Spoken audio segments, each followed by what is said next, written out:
Hello? How are ya? Tell me this and tell me no more. How's things going for ya? What? Go away with that. How's things going anyway? What? You do so know who it is. You're pulling me leg. Listen, have you any news at all? What? Do you know something? I'm beginning to believe you. Surely you know who's speaking. What? Well, I know a thing or two about you then. What? Oh, do so. All right then. What about a certain person who was in trouble with a cannon for nude hang gliding on New Year's Eve? What? No. I'll be telling you so it would. What? All right then. You're for it so. What about midnight nude swimming? What? Well, I believe the watch and wallet was found the following day, but Thunderpants was irreplaceable. What? Of course it's me. How are ya? Listen, before you tell me all your news, I was down home and Festy was telling me all about his trip to Dublin to see the rugby match. Aye, he had a great adventure altogether. You know, Gorogian was all against him going in the first place, like, and then he'd had a row with young Oinle over Oinle wanting to leave his good job over in the Red Brigade Arms Hotel. Like, Festy's dead set on him staying there, so, like, the atmosphere was fairly charged and Festy leaving, like, for Dublin, you know, because he'd no lift, like, and he was hitching up, and that's no joke for a man of his age, like, you know. But anyway, oh, listen, I'll forget me head next. I meant to tell you, do you remember the row when you were down at Christmas time over the missing present for little Neelis? Aye, well, apparently what happened was young Packy stole it. 'Twas an action man. 'Twas Nobla solved the mystery in the end. Wasn't she in the kitchen one day and didn't one of the hens come in through the door, and she staggered round the place with a queer walk, and wasn't young Packy after stealing the action man so that he could put the wellies on the hen? You'd never be up to him. But listen, I was telling you about Festy.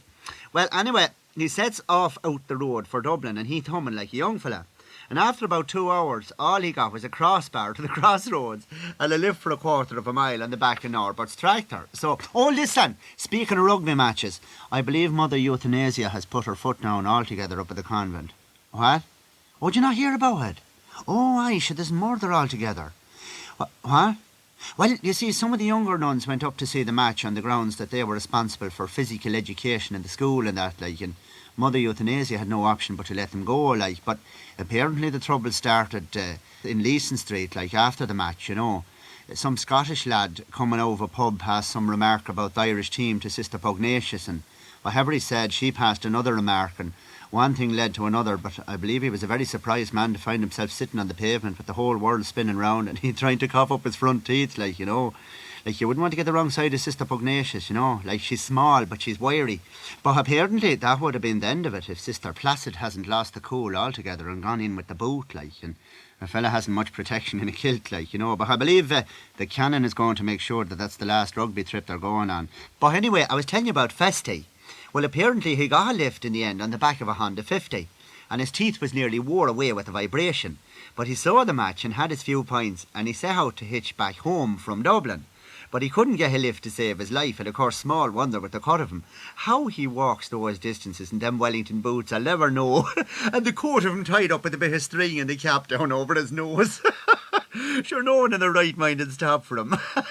But anyway, the feet start swelling on him with the walking in the Wellington boots, and he's going through murder altogether. So, oh listen, I meant to tell you, Lourdes back home again with the mother. Aye, she's given up the job in the telephone exchange in Dublin.